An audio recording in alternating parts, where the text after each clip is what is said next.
નમસ્કાર વાલા વિદ્યાર્થી મિત્રો, કેમ છો? મજામાં ને? જો બધા મજામાં હોય તો કોમેન્ટ બોક્સની અંદર મને યસ લખીને જણાવે. દરેક વિદ્યાર્થી મિત્રોનું આપની પોતાની યુટ્યુબ ચેનલ એટલે કે ઓશિયન જ્ઞાન લાઈવની અંદર હું હિનલ જોગાણી હાર્દિક સ્વાગત કરું છું. વાલા વિદ્યાર્થી મિત્રો, તમારો ફેવરિટ વિષય એટલે કે વિજ્ઞાન વિષય, જેમની અંદર આપણે અભ્યાસ કરતા હતા ચેપ્ટર નંબર 1, 2 અને 3નો સંપૂર્ણ અભ્યાસ કરી ચૂક્યા છીએ. પરંતુ આ ચેપ્ટર નંબર 3 જે તમારું ધોરણ 7નું જે વિજ્ઞાન છે એમના ચેપ્ટર નંબર 3 એટલે કે ઉષ્મા, આ ઉષ્માની અંદર આપણે સ્વાધ્યાયનું સોલ્યુશન જોવાનું બાકી છે.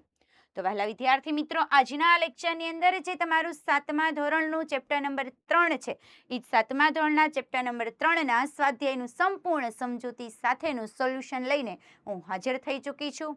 તો શરૂઆત કરી આપણે સ્વાધ્યાયના સોલ્યુશનની, જેમાં પ્રશ્ન 1માં આપણને કીધેલું છે કે લેબોરેટરી થર્મોમીટર તથા ક્લિનિકલ થર્મોમીટરમાં રહેલી સામ્યતા અને તફાવત જણાવો. બંને થર્મોમીટર આપેલા છે, એક લેબોરેટરી અને બીજું ક્લિનિકલ, એટલે કે પ્રયોગશાળામાં વપરાતું અને બીજું દવાખાનામાં વપરાતું.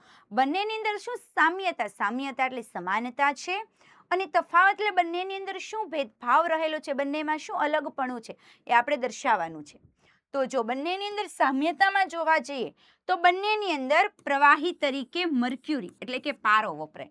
આપણે જોઈએ છીએ થર્મોમીટરની ઉપર જે લાલ કલરનો પારો ચડે છે, ઉપર ચડતો હોય જ્યારે તાપમાન માપવામાં આવે, તો એ પારો છે, એ જે ધાતુ છે, રેડ કલરની વસ્તુ ઉપર ચડે છે, એ છે પ્રવાહી.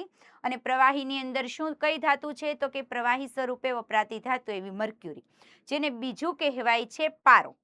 ત્યાર પછી બંનેમાં સમાન જાડાઈવાળી પાતળી સાંકડી કાચની નળી આવેલી છે. જે કાચની નળી છે જેની અંદર મર્ક્યુરી ભરેલો છે, એ સમાન જાડાઈની હોય છે અને એકદમ પાતળી હોય છે. ત્યાર પછી આ જે કાચની નળી છે એના એક છેડા પર અંદરના ભાગે ફૂલેલી બલ્બ જેવી રચના છે. એટલે નીચેની તરફ એની રચના કેવી છે? તો કે ફૂલેલી, જેવી રીતે બલ્બ ફૂલે. બલ્બનો જે ભાગ હોય છે ઉપરથી આવી રીતે સાંકડો અને નીચેથી આવો બલ્બ હોય છે, એવી જ રચના ક્યાં જોવા મળે છે? તો કે થર્મોમીટરની અંદર જોવા મળે છે. આગળ જોઈએ, બંનેની અંદર શું તફાવત રહેલો છે, જુદાપણું શું છે, ડિફરન્સ શું છે? તો જે લેબોરેટરી થર્મોમીટર છે, લેબોરેટરી થર્મોમીટરમાં સાંકડી નળીમાં ખાંચ હોતી નથી. એટલે જેની નળી છે પાતળી એવી કાચની નળી જેમાં મર્ક્યુરી ભરેલો, એમાં લેબોરેટરી એટલે પ્રયોગશાળામાં જે થર્મોમીટર વપરાય છે એમાં ખાંચ નથી. જ્યારે ક્લિનિકલ થર્મોમીટર છે, એ ક્લિનિકલ થર્મોમીટરમાં મર્ક્યુરી ભરેલા બલ્બ છે, એ બલ્બની નજીક સાંકડી નળીમાં ખાંચ છે. નીચે નળીની નીચે બલ્બ જેવી રચના છે, એમની વચ્ચે શું જોવા મળે? તો કે ખાંચ. આ ઉપરાંત લેબોરેટરી થર્મોમીટર છે, એમના વડે -10 થી 110 સુધીનું તાપમાન મપાય. જ્યારે ક્લિનિકલ થર્મોમીટર છે, એમના વડે 35 થી 42 સુધીનું તાપમાન માપી શકાય છે. બીજું જોઈએ, લેબોરેટરી થર્મોમીટર છે, પ્રયોગશાળામાં પદાર્થોના તાપમાન માપવા વપરાય. જ્યારે ક્લિનિકલ થર્મોમીટર છે, માત્ર માનવ શરીરનું તાપમાન માપવા માટે વપરાય છે. આ બંનેની વચ્ચે શું છે? તો કે તફાવત છે. આગળ વધીએ પ્રશ્ન 2 તરફ. ઉષ્માના સુવાહક અને અવાહક પદાર્થોના બે ઉદાહરણો જણાવો. અરે આ તો સૌથી સહેલો પ્રશ્ન. ઉષ્માનું વહન કરતા હોય તો સુવાહક અને વહન નથી કરતા તો અવાહક. કેટલા ઉદાહરણ લખવાના? 2 લખવાના છે. તો જોઈએ, સુવાહક પદાર્થોમાં શું લખાય? તો કે તાંબુ એટલે કે કોપર, એલ્યુમિનિયમ તેમજ ચાંદી અને લોખંડ. જ્યારે અવાહકની અંદર તો કે લાકડું છે, પ્લાસ્ટિક છે, આ ઉપરાંત એબોનાઇટ છે, રબર છે, વગેરે પદાર્થો લખી શકાય છે, જેમાંથી ઉષ્માનું વહન થતું નથી. ઉષ્મા એટલે ગરમી. નેક્સ્ટ પ્રશ્ન તરફ આગળ વધીએ, જેમાં આપણને કીધું છે ખાલી જગ્યા પૂરો. સરસ મજાની ખાલી જગ્યા આપેલી છે. ચલો, ખાલી જગ્યાના આન્સર લખવા માટે તમારે તૈયાર થઈ જવાનું છે. પહેલા વિદ્યાર્થી મિત્રો, જે કંઈ પણ આન્સર આવે એ તમારે ઝડપથી કોમેન્ટ બોક્સની અંદર મને જણાવવાનો છે. જેના આધારે ખ્યાલ આવે કે તમે જે ચેપ્ટરની સમજૂતી મેળવેલી છે એ ચેપ્ટરની સમજૂતીમાંથી કેટલું હજુ તમને યાદ છે, કેટલું આવડે છે, આપણે જોઈએ. અત્યારે તમારે એક્ઝામ જેવું કરી નાખે. ચાલો ઝડપથી આન્સર આપજો કોમેન્ટ બોક્સની અંદર. જેમાંનો પહેલો પ્રશ્ન છે, પદાર્થના ગરમપણાની માત્રા તેના ખાલી જગ્યા વડે નક્કી કરવામાં આવે છે. એટલે કે પદાર્થ ગરમ છે કે ઠંડો છે? ગરમ છે તો કેટલો ગરમ છે, એનું તાપમાન શું છે, કોના વડે નક્કી થાય? તો એ નક્કી કરવામાં આવે છે. ચલો ઝડપથી આન્સર આપો. તો એ નક્કી કરવા માટે વપરાય છે શું? તો કે તાપમાન. ત્યાર પછી જોઈએ આગળ, ઉકળતા પાણીનું તાપમાન એટલે જે પાણીમાંથી વરાળ નીકળે છે, ખૂબ વધારે ગરમ થઈ ગયું છે, એનું તાપમાન ખાલી જગ્યા પ્રકારનું થર્મોમીટર દ્વારા માપી શકાતું નથી. 2 જતા થર્મોમીટર આપણી પાસે ક્લિનિકલ અને બીજું હતું લેબોરેટરી થર્મોમીટર. એમાંથી કોના વડે પાણીનું તાપમાન માપી શકાતું નથી? તો જે દવાખાનામાં વપરાતો એનાથી પાણી ન માપી શકીએ તો કયું કહેવાય એને? તો કે ક્લિનિકલ પ્રકારનું થર્મોમીટર. બીજું, તાપમાનનું માપન ડિગ્રી ખાલી જગ્યામાં થાય છે. તાપમાનનું માપન ડિગ્રી કઈ ડિગ્રીમાં થાય? તો કે સેલ્સિયસ. આપણે એને આવી રીતે પણ સંજ્ઞા સ્વરૂપે લખતા, ઉપર આવું નાનું ગોળ કરીએ, નીચે કે સી કરીએ. આને કહેવાય ડિગ્રી સેલ્સિયસ અથવા તો અંશ સેલ્સિયસ. નેક્સ્ટ આગળ વધીએ. ઉષ્મા પ્રસરણની ખાલી જગ્યા પ્રક્રિયામાં માધ્યમ જરૂરી નથી. ઉષ્મા પ્રસરણની કઈ પ્રક્રિયા છે જેમાં માધ્યમની જરૂર પડતી નથી? તો એ કઈ રીતે છે? તો જેમને કહેવાય છે ઉષ્મા વિકિરણ. વિકિરણ સ્વરૂપે ઉષ્મા આવે છે, એમાં કોઈ માધ્યમની જરૂર પડતી નથી. આગળ વધીએ. નેક્સ્ટ પ્રશ્ન, નેક્સ્ટ ખાલી જગ્યા. ગરમ દૂધના ગ્લાસમાં સ્ટીલની ચમચી મૂકવામાં આવે તો તેમાં ખાલી જગ્યા પ્રક્રિયા દ્વારા ઉષ્મા ચમચીના બીજા છેડા પર વહન થાય છે. એક ગ્લાસ ગરમ દૂધનો ભરેલો છે, એમની અંદર સ્ટીલની ચમચી મૂકીએ, થોડાક સમય પછી અડીએ ને તો આપણને ગરમ લાગે, આપણે અડી શકતા નથી. આપણે ઘણી વખત આવો અનુભવ કરેલો હોય છે. રસોઈ બનાવતી વખતે અથવા તો ચા બનાવતી વખતે ગરમ વસ્તુની અંદર આપણે કોઈ પણ વસ્તુ મૂકી દે, ચમચી છે, ચમચો છે, મૂકીએ, થોડા સમય પછી અડીએ ને તો આપણે અડી શકતા નથી. શા માટે આવું થાય? કારણ કે એમાં ઉષ્માનું વહન થયું છે. પણ કઈ પ્રક્રિયા દ્વારા ઉષ્માનું વહન થયું? તો ઉષ્મા વહન દ્વારા. કોના દ્વારા? તો કે ઉષ્મા વહન દ્વારા. બીજું, ખાલી જગ્યા રંગના કપડાં હળવા રંગના કપડાં કરતાં વધુ ઉષ્માનું શોષણ કરે. કયા કપડાં હળવા રંગ કરતાં વધારે ઉષ્માનું શોષણ કરે? સૌથી વધારે ઉષ્માનું શોષણ કરતી, ઉષ્મા ગ્રહણ કરતા કપડાં એટલે કયા? ઘેરા રંગના કપડાં. અને મોટા ભાગે એમાં કયા કપડાં આવે? તો કે કાળા રંગના કપડાં વપરાય. જ્યારે કાળો કલર છે એ શું કરે છે? તો વધારે પડતું ઉષ્માનું શોષણ કરે. આથી જ આપણે ગરમીની ઋતુમાં, ઉનાળાની ઋતુમાં કાળા રંગના વસ્ત્રો પહેરવાનું ઓછું પસંદ કરીએ છીએ. કારણ કે કાળો રંગ ગરમીનું શોષણ કરે. એક તો ગરમી હોય છે, તાપ હોય છે, એમાં વધારે ગરમીનું શોષણ થાય તો આપણને તકલીફ પડે છે. માટે ઘેરા રંગના, કાળા રંગના વસ્ત્રો ઉનાળાની ઋતુમાં ઓછા પહેરવામાં આવે છે. નેક્સ્ટ પ્રશ્ન નંબર 4, જોડકા જોડો. જેમાં શું કરવાનું છે? તો કે પેલું છે ભૂલહેર. ભૂલહેર છે એમનું વહન થાય છે ક્યારે? દિવસ દરમિયાન, રાત્રિ દરમિયાન, શિયાળામાં કે ઉનાળામાં? તો ભૂલહેર છે એટલે ભૂમિ પર જે પવનો છે એમનું વહન ક્યારે થાય? તો કે રાત્રિના સમય દરમિયાન. જ્યારે દરિયાઈ લહેર છે, દરિયા પરથી આવતું, તો એનું વહન ક્યારે થાય છે? તો કે દિવસ દરમિયાન. યાદ કેમ રાખવાનું? દરિયાનો દ અને દિવસનો દ. એટલે ક્યારેય આ પ્રશ્ન ભૂલાશે નહીં. આગળ, ઘેરા રંગના વસ્ત્રોની પસંદગી પામે છે. ઘેરા રંગના વસ્ત્રો ક્યારે પહેરીએ? તો જ્યારે આપણને ઠંડી લાગે ત્યારે. ઠંડી ક્યારે લાગે? તો કે શિયાળામાં, એટલે ઓપ્શન બી. ત્યાર પછી હળવા રંગના વસ્ત્રો જ્યારે ગરમી લાગે ત્યારે, એટલે કઈ ઋતુ? તો કે ઉનાળાની ઋતુ. આગળ વધીએ. નેક્સ્ટ પ્રશ્ન નંબર 5 તરફ. શિયાળાની ઋતુમાં એક જાડા વસ્ત્ર કરતાં એક કરતાં વધુ પાતળા વસ્ત્રો શા માટે પહેરો છો? આપણને એવું થાય બહુ જાડું સ્વેટર પહેરો એટલે ઠંડી ન લાગે, પણ એના કરતાં તમે 2 પાતળા સ્વેટર પહેરો તો તમને ઠંડી છે ઓછી લાગે છે. શા માટે આવું બને છે? કારણ કે એકથી વધુ વસ્ત્રો પહેરીએ તો જે 2 વસ્ત્રો છે એમની વચ્ચે શું હોય? તો કે હવા રહેલી છે. અને હવા કેવી છે? તો કે ઉષ્માની અવાહક છે, એમાંથી ઉષ્માનું વહન થઈ શકતું નથી. આથી શિયાળામાં એકથી વધુ પાતળા વસ્ત્રો જો પહેરીએ અને પહેરવામાં આવે તો શરીરની ગરમી વાતાવરણમાં જતી અટકે છે. એટલે આપણના શરીરને શું મળી રહી છે? તો કે ગરમી મળે છે. પરિણામે શરીર હુંફાળું રહે છે. જ્યારે એક જાડું વસ્ત્ર પહેરીએ તો વચ્ચે હવાનું સ્તર ન હોવાથી, એટલે વચ્ચે હવા નથી. હવા નથી એટલે જાડું વસ્ત્ર શું કરે? તો કે પ્રમાણમાં ઓછી ગરમી બહાર જતી રહે. કે આપણા શરીરની અંદર જે ગરમી હોય, 2 હળવા વસ્ત્ર હોય, વચ્ચે હવા છે ને એટલે બહાર ન જવા દે. પણ વચ્ચે હવા નથી, એક જ વસ્ત્ર છે, તો ગરમી કેવી થાય છે? તો બહાર જાય છે, ઓછી રોકે છે. પરિણામે આપણા શરીરને જોઈએ એટલી હુંફાળું વાતાવરણ મળતું નથી, ગરમી મળતી નથી. આથી શિયાળાની ઋતુમાં એક જાડા વસ્ત્રને બદલે 2 જાડા વસ્ત્રનો પસંદગી કરવી જોઈએ. આગળ જોઈએ. નેક્સ્ટ પ્રશ્ન 6 તરફ. એમાં કીધું છે ચોપડીની અંદર જે આકૃતિ આપેલી છે, આકૃતિમાં દર્શાવેલ ગોઠવણીમાં ઉષ્મા વહન, ઉષ્મા નયન અને ઉષ્મા વિકિરણ કયા કયા સ્થાનોએ થાય છે અને તીર વડે નિર્દેશ કરવાનો છે, એટલે આપણે દર્શાવવાનું છે જુદી જુદી ઉષ્માની રીત. આકૃતિ આપેલી હતી આ, જેમાં નીચેથી જે આપણે ગરમ કરીએ છીએ, ગેસ સ્ટવમાંથી જે ગરમી લાગે છે એને કહેવાય ઉષ્મા વિકિરણ.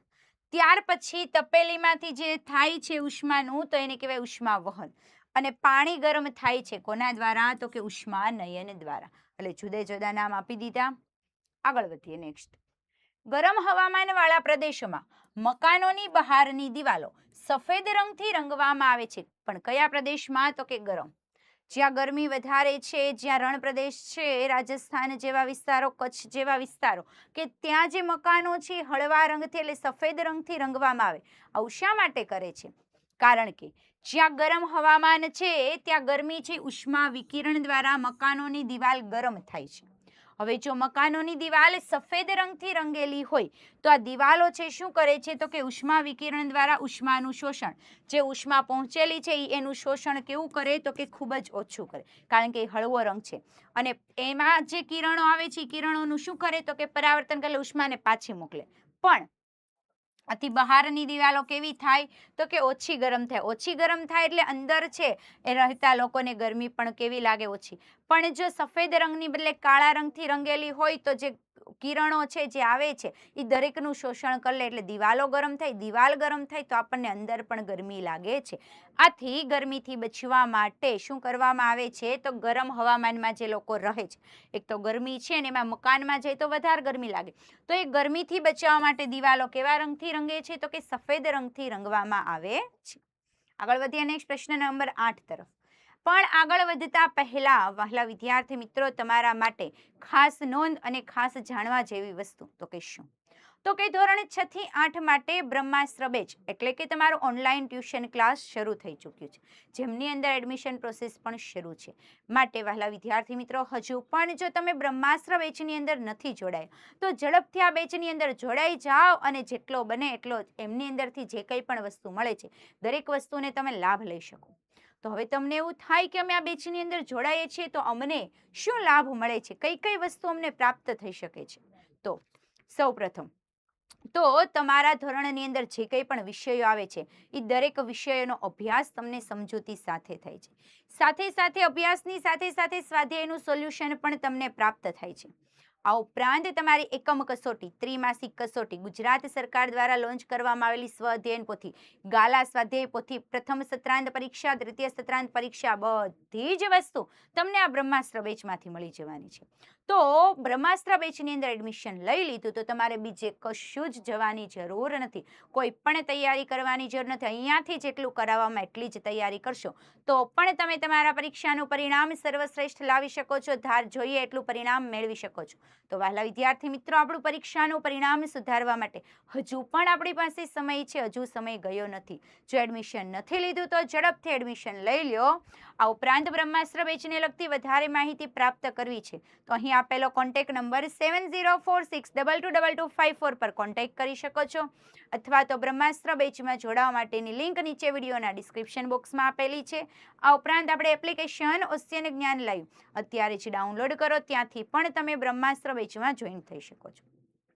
તો વહાલા વિદ્યાર્થી મિત્રો, વહેલા તે પહેલાના ધોરણે ઝડપથી આ બેચની અંદર એડમિશન લઈ લેવું. ચલો આગળ આપણે ફરી પાછા નેક્સ્ટ પ્રશ્ન તરફ વધીએ. પ્રશ્ન નંબર 8, જેમાં MCQ આપેલો છે. શું કહે છે? તો કે 30°C તાપમાન વાળા 1 લીટર પાણીને 50°C તાપમાન વાળા 1 લીટર પાણી સાથે મિશ્ર કરતા જે કંઈ પણ મિશ્રણ બને છે, મિશ્રણનું તાપમાન કેટલું હોય? કેટલું છે? તો એકનું તાપમાન છે 30° અને બીજાનું છે 50. હવે એ બંનેને ભેગું કરીએ તો મિશ્રણનું તાપમાન કેટલું થાય? 80 થાય. 50 થી વધુ પરંતુ 80 થી ઓછું. 20 થાય કે 30 અને 50 ની વચ્ચે રહે? ઝડપથી આન્સર આપજો, થોડું વિચારજો અને પછી આન્સર આપજો. તો કેટલું આન્સર આવે છે? તો આન્સર આવે છે ઓપ્શન નંબર ડી, કારણ કે 30 અને 50 ની વચ્ચે થાય બંનેનો સરવાળો આપણે કરીએ ગણિતમાં એવી રીતે સરવાળો કરવાનો નથી. આગળ વધીએ. નેક્સ્ટ પ્રશ્ન નંબર 9, 40° તાપમાન ધરાવતા લોખંડના નાના ગોળાને 40° જેટલું જ તાપમાન ધરાવતા પાણી ભરેલા પ્યાલામાં મૂકવામાં આવે તો? લોખંડનું તાપમાન 40 છે, પાણીનું તાપમાન પણ 40 છે, એમની અંદર મૂકીએ તો શું થાય? ઉષ્મા ગોળાથી પાણી તરફ વહે. ઉષ્મા ગોળાથી પાણી તરફ કે પાણીથી ગોળા તરફ વહેશે નહીં, માત્ર ઉષ્મા પાણીથી ગોળા તરફ વહે છે, અથવા તો બંનેનું તાપમાન છે એ વધી જાય છે. શું થાય? તો શું થાય છે? તો ઉષ્મા છે એ ગોળામાંથી પાણી તરફ અથવા તો પાણીથી ગોળા તરફ કોઈ પણ દિશામાં વહન પામતી નથી, કારણ કે બંનેનું તાપમાન સરખું છે. સરખું હોય તો ઉષ્માનું વહન થાય નહીં. આગળ વધીએ. નેક્સ્ટ પ્રશ્ન 10. આઈસ્ક્રીમમાં લાકડાની ચમચી ડુબાડતા ચમચીનો બીજો છેડો. લાકડાની ચમચી આઈસ્ક્રીમની અંદર મૂકીએ તો શું થાય? તો કે લાકડું છે ઉષ્માનું અવાહક છે, એટલે ઉષ્મા છે શું થાય છે? તો કે ઉષ્માનું વહન થતું નથી, એટલે કહેવાય આઈસ્ક્રીમ ચમચી છે એ ઠંડુ પડતી નથી, બીજો છેડો છે એ ઠંડી થાય નહીં. આગળ વધીએ. પ્રશ્ન 11. રસોઈ માટે વપરાતી સ્ટેનલેસ સ્ટીલની તળવાની કડાઈના તળિયે તાંબાનું સ્તર લગાડેલું હોય છે, તેનું કારણ છે. જે આપણે તળવા માટે વાપરવામાં આવે છે જે કડાઈ, જેમની અંદર વિવિધ વસ્તુ પૂરી છે, આ ઉપરાંત બીજી ઘણી બધી વસ્તુઓ તળવામાં આવે છે, એ જે કડાઈ છે તળવા માટેનું પાત્ર, એની નીચે શું લગાવેલું છે? તો કે તાંબાનું સ્તર. શા માટે?